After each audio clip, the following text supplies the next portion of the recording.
ng buhay mga ka-super. Halina kayo, samahan niyo ako para tayo magbukas ng ating tindahan para sa ating kabuhayan sa araw na ito. At pina-blue verified na nga natin pati yung ating pintuan para naman ganon ay secured tayo. Ayan. Napakadali po siyang buksan at ganon din naman napakadali siyang isara.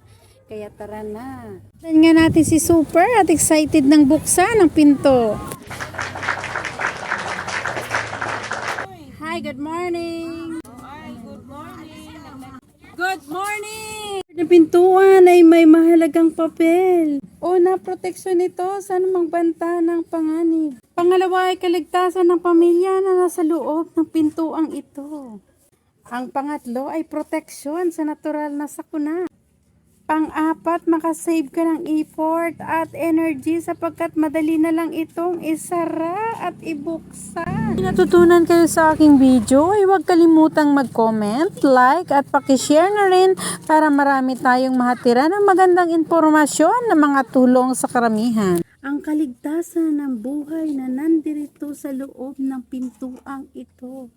At ang kapanatagan ng ating kalooban na tayo ay safe sa ating pagtulog. At tara na nga, tayo ay matulog ng paaya-aya. Sapagkat secured na ang pintuan mo, Inday. Kaya naman mga ka-super, maraming salamat sa lahat na nagsumikap na ito ay malagyan ng matibay at magandang pintuan.